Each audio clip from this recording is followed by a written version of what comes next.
Okay जी, welcome to chapter 3। आप देख सकते हैं मेरे पास यहाँ पे जो AMP फॉर WP का ऑप्शन है कंट्रोल पैनल वो मेरे पास मौजूद है। अगर मैं यहाँ से जाके जो है वो फ़िलहाल मैं उर्दू टट्स लिखूँगा और हिट करूँगा तो ये नॉर्मल वेबसाइट के ऊपर जो हमारी वेबसाइट है उसके ऊपर इसको लेके जाएगा और हमारे पास जो पेज है वो ओपन हो जाएगा। लेकिन अगर मैं यहाँ पे लिखता हूँ /AMP और इंटर प्रेस करता हूँ तो हमें ये AMP सपोर्टेड पेज के ऊपर लेके जाएगा, जो कि बिल्कुल सादा सा होगा और उसके अंदर कुछ खास चीज़ें नहीं होंगी। आप देख सकते हैं ये बिल्कुल सिंपल है, इसने मुझे तमाम जितने भी पोस्ट हैं वो यहाँ पे ले आया है। बल्कि मैं यहाँ पे जाके इंस्पेक्ट एलिमेंट करता हूँ ताकि मेरे पास रिस्पॉन्सिव व्यू में इसको दिखाए। आप देखते हैं मैंने यहाँ पे iPhone 6 Plus सेलेक्ट किया हुआ है और मेरे पास अभी नॉर्मल व्यू में दिखा रहा है। आप देखते हैं कि इस प्लगइन ने जो है वो मेरे तमाम पोस्ट को एक सिंपल वे में डिस्प्ले करवा दिया है और मुझे नेक्स्ट का बटन दे दिया है ताकि मैं नेक्स्ट करूं और दूसरी पोस्ट के अंदर चला जाऊं। ओके, ये एक आसान तरीका है AMP का कि वो आपको इस तरीके की चीज़ें दिखाता है। ओके, तो इसको मज़ीद सेटअप करने के लिए हम ये काम ये करेंगे, जैसे कि फॉर एग्जांपल लोगो है तो रिकमेंडेड लोगो साइज़ जो है वो 190 बाय 36 है। तो आपका अगर कस्टम साइज़ है तो आप ऑन पे क्लिक करके यहाँ पे जो लोगो की विड्थ है और हाइट है वो यहाँ पे दे सकते हैं। जैसे कि मेरा जो लोगो साइज़ है वो 127 बाय 118 का है PX का, तो मैंने यहाँ पे वो इन्फॉर्मेशन डाल दी है और मेरा लोगो जो है वो यहाँ पे बिल्कुल परफेक्ट आ रहा है।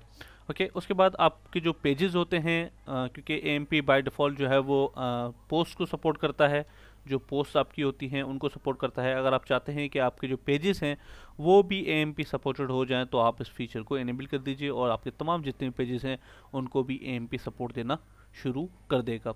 ओके, उसके बाद हम आते हैं होम पेज के ऊपर। होम पेज के अंदर हमारे पास यहाँ पे 2-3 ऑप्शंस हैं। अगर आप चाहते हैं कि आपका जो होम पेज हो वो नॉर्मल ही व्यू हो, जैसे वो दूसरे डेस्कटॉप के ऊपर व्यू होता है, तो आप इस फीचर को यहाँ से डिसेबल कर दें। ओके, जब इसको डिसेबल करेंगे तो आपका जो पेज है वो वही ओपन होगा जो कि नॉर्मली ओपन होता है। लेकिन मैं ऐसा नहीं चाहता, मैं चाहता हूँ कि मेरे जो यूज़र हैं वो अगर वेबसाइट के मोबाइल के ऊपर ओपन करें तो उनको कस्टमाइज्ड पेज जो है वो डिस्प्ले होना चाहिए। ओके, अगर आप चाहें तो आप जो है वो एक कस्टम पेज भी बना सकते हैं फॉर AMP। ओके, आप क्योंकि मैंने नहीं बनाया हुआ तो मैं इसको यहाँ से डिसेबल कर देता हूँ। ओके, अगर आप चाहें तो जो थंबनेल्स हैं, ये जो आप थंबनेल आप देख रहे हैं इनको आप रिसाइज भी कर सकते हैं। बाय डिफ़ॉल्ट जो इसका साइज़ है वो 100 बाय 75 होता है, लेकिन यहाँ पे क्योंकि ये जो थंबनेल्स हैं वो बिल्कुल परफेक्ट दिख रहे हैं, मुझे कोई परेशानी नहीं है इनसे, तो मैं इसको ऐसे ही रहने दूँगा। अगर आप चाहते हैं कि ये बड़े साइज़ के हों या फिर छोटे साइज़ के हों तो यहाँ से आप PX में इनका जो साइज़ है वो चेंज कर सकते हैं। ओके, यहाँ पे एनालिटिक्स जो है वो गूगल ये AMP देता है। अगर आप गूगल एनालिटिक्स यूज़ करते हैं तो यहाँ पे सिंपली आप एक वहाँ पे एप्लीकेशन क्रिएट करें और उसका जो ID है वो यहाँ पे लिखें और उसको इनेबल कर दीजिए। ओके, तो आपके जो AMP सपोर्टेड पेजेस हैं उनके ऊपर कितने हिट्स आ रहे हैं ये आपको यहाँ पे कंट्रोल पैनल में ही बताता रहेगा। ओके, उसके बाद हम डिज़ाइन व्यू में जाते हैं। डिज़ाइन व्यू में हमारे पास यहाँ पे एक बिल्डर है पोस्ट का। हमारे पास भी 2-3 किस्म के डिज़ाइंस हैं, डिज़ाइन 1, डिज़ाइन 2 और डिज़ाइन 3। ओके, इनके साथ अगर आप इसको इनेबल करके और मुख्तलिफ डिज़ाइन सेलेक्ट करके आप सेव करेंगे तो आपको पता चल जाएगा कि कौन सा स्टाइल कैसा है। लेकिन अगर आप लॉन्च ऑफ पोस्ट फिल्टर के ऊपर क्लिक करेंगे तो आपके पास यहाँ पे कस्टमाइजेशन का ऑप्शन आ जाएगा, जिसकी मदद से आप जो है अपने पेजेस को कस्टमाइज़ कर सकते हैं कि कौन सी इन्फॉर्मेशन आप व्यू करना चाहते हैं और किस इन्फॉर्मेशन को आप हाइड रखना चाहते हैं। जब मैं AMP के ऊपर क्लिक करूँगा तो आप देखते हैं मेरे पास यहाँ पे डिज़ाइन मैनेजर आ जाएगा। मैं यहाँ पे मेटा इन्फॉर्मेशन मैंने यहाँ पे हटाया हुआ है और आप देखते हैं मेरे पास यहाँ पे मेटा इन्फॉर्मेशन नहीं आ रही। ओके, ये हमारे पास यहाँ पे टाइटल शो हो रहा है। अगर मैं टाइटल को यहाँ से गायब कर दूँ तो वो टाइटल भी मेरे पास से हट जाएगा। ओके, कैटेगरीज एंड टैग्स हैं। अगर मैं इसको इनेबल करता हूँ तो मेरे पास यहाँ पे बिल्कुल बॉटम में आप देखते हैं कैटेगरीज एंड टैग्स जो है वो दिखाई दे रहे हैं। अगर मैं ऐसे इसको हटा देता हूँ तो ये यहाँ से बिल्कुल गायब हो जाएंगे। ओके, इसी तरीके से हमारे पास कमेंट्स हैं, सोशल आइकन्स हैं। मैं फिलहाल सोशल आइकन्स को यहाँ पे इनेबल रखूँगा ताकि थोड़ी बहुत जो शेयरिंग है वो भी होती रहे। ओके, और आप हेडर का स्टाइल चेंज कर सकते हैं, आप हेडर बैकग्राउंड चेंज कर सकते हैं। जैसे कि आप देखते हैं ये दोनों कलर्स जो हैं वो मैच नहीं हो रहे, तो मैं यहाँ से जो है वो इंस्पेक्ट एलिमेंट में जाता हूँ। ओके, और यहाँ पे जो कलर है हमारे लोगों का, मैं यहाँ से वो कलर पिक कर लेता हूँ। बिल्कुल ऐसे अब इससे मुझे ये कोड मिल गया है, मैं इसको कॉपी करूँगा और जो हमारे पास बैकग्राउंड कलर है उसके ऊपर पेस्ट कर दूँगा। चलें जी, अब देखते हैं हमारा जो लोगो है वो तकरीबन मैच हो रहा है गालिबन। ओके, अब जो है वो हमारा लोगो, जो लोगो कलर है वही हमारे लिंक्स और बटन्स का कलर होगा। अगर मैं ऐसे सेव एज करता हूँ तो उसके ऊपर वो इफेक्ट आ जाएगा। तो ये हमारे पास ऑप्शंस होते हैं कि हम जो है अपने पोस्ट को कस्टमाइज़ कर सकें, और मैंने कस्टमाइज तकरीबन इसको कर दिया है। और अब हम जाते हैं दूसरे ऑप्शन में, जैसे कि एसईओ है, ठीक है। अगर आपने योस्ट इंस्टॉल किया हुआ है अपने पास, तो तमाम चीज़ें जो है वो ये वहीं से उठा के और उसको AMP सपोर्टेड बनाएगा। और जो डिफ़ॉल्ट इन्फॉर्मेशन है यहाँ पे वही आप इसको रहने दीजिए, ज़्यादा इनके साथ प्ले करने की ज़रूरत कुछ ऐसी है नहीं। अगर आप चाहते हैं कि जो आपके AMP सपोर्टेड पेजेस हैं उनकी जो URLs हैं, वो उनकी जो मेन्यू है वो डिफरेंट तरीके का होना चाहिए। क्योंकि अगर मैं यहाँ पे क्लिक करूँ और बल्कि मैं इसको डाउन करता हूँ, अब इससे मेरे पास इसने कैटेगरी में सारे ऑप्शंस जो हैं वो शो कर दिए हैं, about us, complete web design course, contact us, copyright notice etcetera. तो मैं चाहता हूँ कि मेरे जो कैटेगरीज हैं जो सिर्फ व्यूअर जो है वो व्यू करने आया है, मैं उनको वो दिखाऊँ। तो मैं यहाँ से जाके एक कस्टम मेन्यू बनाऊंगा और उसके सारे पेजेस बना के यहाँ पे इसको एनेबल कर दूंगा। ओके, तो ये जो है ऑटोमेटिकली उसके आगे जो है वो AMP डाल देगा URL। अगर आप उसको इनेबल करेंगे तो वो ऑटोमेटिक रीडायरेक्शन लग जाएगी उसके ऊपर। लेकिन फिलहाल मैं इसको स्किप कर देता हूँ और मैं आता हूँ एडवर्टाइजमेंट के ऊपर। यकीनन आप जो है वो अगर आप अपनी वेबसाइट को मोनेटाइज करते हैं तो आप जो है वो एडवर्टाइजमेंट भी करना चाहेंगे। ये आपके पास एड्स ऑप्शन होते हैं, ठीक है।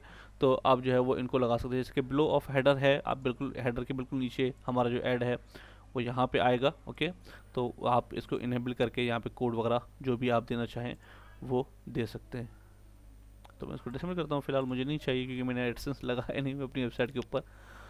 अब मैं सिंगल उसके ऊपर जाता हूँ, पोस्ट के ऊपर। फॉर एग्जांपल अगर कोई मेरी पोस्ट व्यू कर रहा है, जैसे कि ये पोस्ट है, अगर कोई वो व्यू कर रहा है तो वहाँ पे उसके ऊपर क्या इन्फॉर्मेशन आनी चाहिए। ओके, इसकी सोशल मीडिया आइकन्स आनी चाहिए, येस मुझे ये बिल्कुल पसंद है। और नंबर ऑफ रिलेटेड पोस्ट कितने होने चाहिए, किस कैटेगरी में, टैग वाइज दिखाए या कैटेगरी वाइज दिखाए, तो मैं इसको कर देता हूँ 5। ओके, 5 नंबर ऑफ पेजेस जो हैं वो डिस्प्ले होने चाहिए अगर कोई मेरा पेज विजिट करता है। तो फिलहाल दिख रहे हैं आप 3 दिख रहे हैं यहाँ पे। और उसके बाद मैं सोशल मीडिया शेयरिंग के ऊपर जाता हूँ कि सोशल मीडिया शेयरिंग जो है वो कौन कौन से सपोर्टेड होने चाहिए। लेकिन फिलहाल मैं यहाँ पे सिर्फ फेसबुक को इनेबल करूँगा, बल्कि मुझे भी इसके लिए ऐप वगैरह बनानी पड़ेगी तो मैं इसको डिसेबल कर देता हूँ। क्योंकि बाद में मैं इसको ऐप वगैरह बना के सोशल मीडिया डेवलपर पेज के ऊपर जाके, जैसे आप देखते हैं यहाँ पे इन्होंने URL दिया हुआ है, वहाँ पे जाके मैं एक ऐप बनाऊंगा और जो ऐप ID होगी वो यहाँ पे एंटर करूँगा तो मेरी शेयरिंग जो है वो स्टार्ट हो जाएगी। लेकिन फ़िलहाल मैं इसको स्किप कर देता हूँ। यहाँ पे जो है वो आप अपना कस्टम जो लोगो वगैरह है वो इंपोर्ट कर सकते हैं। फॉर एग्जांपल अगर आपकी पोस्ट वगैरह पे किसी पे फीचर्ड इमेज नहीं लगी हुई तो डिफ़ॉल्ट फीचर्ड इमेज यहाँ पे आप प्लेस कर सकते हैं जो कि हर पोस्ट के ऊपर दिखेगी। इन केस अगर वो इमेज जो है वो गायब है आपकी, तो ये जो डिफ़ॉल्ट पोस्ट इमेज है वो वहाँ पे विजिबल होगी। लेकिन मुझे फ़िलहाल नहीं चाहिए क्योंकि मेरी हर इमेज में फीचर्ड इमेज पहले ही लगा हुआ है। ये एक जो है वो कुकीज़ का नोटिफिकेशन आएगा जो कि अगर मोबाइल यूज़र जो है एक्सेप्ट करता है तो आपको उसके पास इन्फॉर्मेशन जो है वो आसानी से आ जाएगी और उसको नोटिफिकेशन वगैरह आप भेज सकेंगे। तो ये इनेबल ही अच्छा है, जैसे कि बाय डिफ़ॉल्ट ये इनेबल होता है तो मैं इसको इनेबल ही रहने देता हूँ। अगर आप जो है वो मल्टीपल लैंग्वेजेस को सपोर्ट करते हैं, आपकी वेबसाइट जो है वो उर्दू भी सपोर्ट करती है, अरबी भी सपोर्ट करती है एक्सेट्रा, तो आप जो है वो यहाँ पे उसको ट्रांसलेट कर सकते हैं। जैसे कि शो मोर पोस्ट है, आप यहाँ पे अपना जो ट्रांसलेटेड वर्जन है वो यहाँ पे देख सकते हैं। टॉप है, आप यहाँ पे लिख सकते हैं अपना ट्रांसलेटेड वर्जन। तो आप जो है वो मुख्तलिफ लैंग्वेजेस को भी टारगेट कर सकते हैं इसमें। लेकिन फ़िलहाल मेरी वेबसाइट जो है वो इंग्लिश में ही है तो मैं इंग्लिश में रहने देता हूँ। अच्छा, ये डिस्कस कमेंट्स का जो सपोर्ट है वो भी ये प्लगइन देता है। अगर आप जो है वो डिस्कस प्लगइन अपनी वेबसाइट के अंदर यूज़ कर रहे हैं तो सिंपली आप जो है वो यहाँ पे नेम डालें और उसी जो आपका अकाउंट है उसको कॉन्फ़िगर करके वहाँ पे डाल दें। लेकिन मैं डिफ़ॉल्ट जो वर्डप्रेस का कमेंट प्लगइन होता है उसी को यूज़ कर रहा हूँ, जो उनका डिफ़ॉल्ट फीचर होता है वही यूज़ कर रहा हूँ। अच्छा, यहाँ पे जो है वो एक और इन्फॉर्मेशन है, non AMP home page link in header और लोगो। सपोज़ अगर आपकी वेबसाइट जो है वो AMP फ़िलहाल व्यू हो रही है और कोई अगर हेडर के ऊपर क्लिक करता है तो वो नॉन AMP पेज के ऊपर चला जाएगा। तो अगर आप ये रखना चाहते हैं तो रख दें, लेकिन मैं इसको डिसेबल करना चाहता हूँ। मैं चाहता हूँ कि कोई अगर होम पेज के ऊपर भी क्लिक करे या फिर लोगों के ऊपर क्लिक करे, तो अगर वो मोबाइल व्यूअर है तो वो AMP पेजेस के ऊपर ही जाए। ओके, मोबाइल रीडेशन है, अगर आप चाहते हैं कि आपका जो पेजेस हैं वो ऑटोमेटिकली रीडायरेक्ट हो जाएँ तो आप इसको इनेबल कर दीजिए। ओके, और ऑटोमेटिकली रीडायरेक्ट हो जाए। अगर आप नहीं चाहते तो आप इसको डिसेबल कर दीजिए। लेकिन यकीनन अगर आप नहीं चाहेंगे तो इस प्लगइन का इंस्टॉल करने का कोई फ़ायदा नहीं है। उसके बाद ये होगा कि सिर्फ जो सर्च इंजन से जो लोग व्यू करेंगे तो वो ऑटोमेटिकली जो है वो सर्च इंजन को रिडायरेक्ट कर देगा। लेकिन मैं इसको इनेबल रखना चाहूँगा और रेकमेंड भी यही करता हूँ कि ये इनेबल ही रहे। ये जो है वो क्योंकि ऊपर आपने देखा कि वो लोगों के अंदर नॉन AMP सपोर्टेड पेजेस थे और नीचे यहाँ पे जो है वो link non AMP pages in footer, तो ये एक बेहतर है। अगर मैं यहाँ पे स्क्रॉल डाउन करूँगा तो मेरे पास यहाँ पे जो है वो ओके एक्सेप्ट, ये आप देख सकते हैं कि व्यू नॉन AMP वर्जन यहाँ पे मौजूद है। तो मैं इसको अगर डिसेबल करूँगा तो ये जो लिंक है वो यहाँ से हट जाएगा। लेकिन इसको मैं रखना चाहता हूँ क्योंकि ये बिल्कुल नीचे है, फुटर में है, और अगर कोई चाहता है तो वो वहाँ से उसको लोड कर सकता है। लेकिन मैं होम पेज पे इसको डायरेक्टली नहीं रख सकता। ओके, तो ये जो है वो वैलिडेशन वगैरह का चक्कर है, इसके ऊपर हम बाद में बात करेंगे कैसे इसके ऊपर हम कर सकते हैं। और मैं इसको सेव करूँगा। उसके बाद हम जो है वो आते हैं एक्सटेंशन की तरफ। ये प्लगइन जो है बिल्कुल फ्री ऑफ कॉस्ट है, आप इसको यूज़ कर सकते हैं। लेकिन इसकी जो ऑप्शंस हैं, जो एक्सटेंशंस हैं वो ज़ाहिर पेड हैं। अगर आप चाहते हैं कि आप जो है वो एडवांस तरीके के एडवर्टीजमेंट वगैरह चलाएँ, गूगल एडसेंस और मुख्तलिफ जो एडवर्टीजमेंट कंपनियाँ हैं उनके एड्स चलाएँ, तो आपको उनको ये एड ऑन परचेज़ करना पड़ेगा। अदरवाइज़ आप जो है वो कस्टमाइजेशन करके अपनी कोडिंग भी कर सकते हैं। अगर आपकी वेबसाइट जो है वो कस्टम पोस्ट टाइप सपोर्ट करती है तो आपको जो है वो कस्टम पोस्ट साइट टाइप्स का एक प्लगइन जो है वो इनसे परचेज़ करना पड़ेगा, ताकि जो आपकी कस्टम पोस्ट हैं वहाँ पे भी ये जो प्लगइन है वो सपोर्ट दे पाए। अदरवाइज़ वो सपोर्टेड नहीं है। उसके बाद हमारे पास जो है वो रेटिंग सिस्टम है और हमारे पास डबल क्लिक फॉर AMP है। ये जो है एडवर्टीजमेंट वगैरह के लिए इस्तेमाल होता है, तो मुझे इसकी ज़रूरत नहीं है क्योंकि मैं एडवर्टीजमेंट करता ही नहीं हूँ। तो रेटिंग प्लगइन है। रेटिंग प्लगइन मैं नहीं चाहता कि मैं मेटा इन्फॉर्मेशन ज़्यादा अपने व्यूअर्स को दिखाऊँ, तो मैं फ़िलहाल इसको मुझे नहीं चाहिए। और काफ़ी सारे प्लगइन्स जो है वो इनके आगे भी आएंगे। ओके, अगर आपकी वेबसाइट जो है वो एरर वगैरह देती है इसके ऊपर, तो आप इनकी सपोर्ट पे जाके इनसे जो है वो एक हेल्प ले सकते हैं। लेकिन ऑफ कोर्स वो फ्री में नहीं होगी, आपको उसके लिए पे करना पड़ेगा। तो ये तमाम जितनी भी सेटिंग्स हैं हमने की हैं इस प्लगइन के अंदर, हम इसको जो है वो एक्सपोर्ट भी कर सकते हैं और इंपोर्ट भी कर सकते हैं। ये एक बेहतर तरीक़ेकार है कि आप जो है वो एक ही सेटिंग रखना चाहते हैं अगर सारी वेबसाइट्स के ऊपर, तो आप एक से वेबसाइट के ऊपर इंफॉर्मेशन जो है वो सेटअप कर दें सारा, और उसके बाद डाउनलोड करके दूसरी वेबसाइट्स के ऊपर इंपोर्ट कर दें। तो ये एक बेहतर फीचर है, तो मैं इसको सेव कर देता हूँ। और अब मैं यहाँ से जाके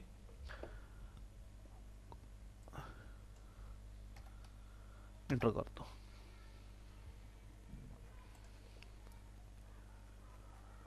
और आप देख सकते हैं इसने मुझे ऑटोमेटिकली जो है वो AMP पे रिडायरेक्ट कर दिया है। और अब कोई भी मेरा यूज़र जो है वो अगर AMP मेरी वेबसाइट ओपन करता है तो ऑटोमेटिकली जो है वो AMP के ऊपर रिडायरेक्ट हो जाएगा। चलिए दूसरी वीडियो में देखते हैं कि हम किस तरीके से वैलिडेशन कर सकते हैं और किस तरीके से गूगल को बता सकते हैं कि हमारी वेबसाइट जो है वो AMP सपोर्टेड है।